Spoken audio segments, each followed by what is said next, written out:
Oui, mais vous savez, je n'ai pas eu le sentiment d'être totalement entendu quand même, pour être tout à fait franc. Cette réforme, elle est injuste. Ça va toucher les salariés précaires qui sont déjà les plus impactés depuis le début de la crise en 2020. Ils n'ont pas été protégés par activité partielle. Ils subissent la baisse de l'activité et donc moins de contrats. Et au total, c'est quand même 830 000 chômeurs qui vont voir leur allocation baisser entre 20 et 40%.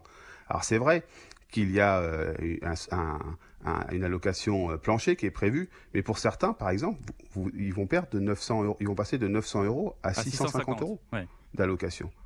Donc, si vous voulez, et bien sûr qu'il y a ce plancher, il n'y a pas la mise en œuvre des 6 mois pour avoir le droit à l'assurance chômage, on en reste aux 4 mois. Donc, cette réforme, elle est moins dure que celle de 2019, mais elle est très dure pour autant.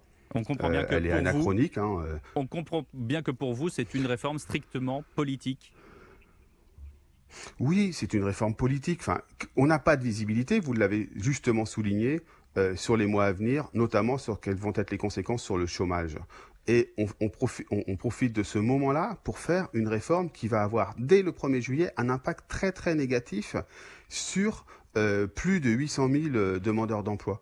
Et des gens qui essayent de s'en sortir et qui, aujourd'hui, en bavent énormément, sont ceux qui fréquentent les distributions alimentaires parce que les petits contrats, les contrats courts ne sont pas, évidemment, ont beaucoup baissé pendant cette crise. Donc, cette réforme, c'était pour cocher une case. On a fait la réforme d'assurance chômage sur le dos de personnes, Qu'allez-vous les faire, chômeurs et Laurent notamment les Berger, chômeurs en 10 secondes? Qu'est-ce que vous allez précaires. faire? Vous pouvez faire quoi On aujourd'hui? attend les décrets, on va voir s'il y a possibilité de faire un recours au Conseil d'État, et ensuite on va donner à voir. Vous savez, depuis mercredi, on est très sollicité par des demandeurs d'emploi pour dire ben voilà ce que ça va faire pour moi. Donc on va d'abord, dans un premier temps, mettre en lumière d'ici le 1er juillet tout ce que les décisions qui ont été annoncées vont avoir comme conséquences extrêmement concrètes pour les citoyens. Parce que, vous savez, cette réforme, elle est faite aussi parce que pour nombre de gens dans la population, être au chômage, c'est que finalement, on l'a un peu cherché et qu'on cherche pas vraiment du travail.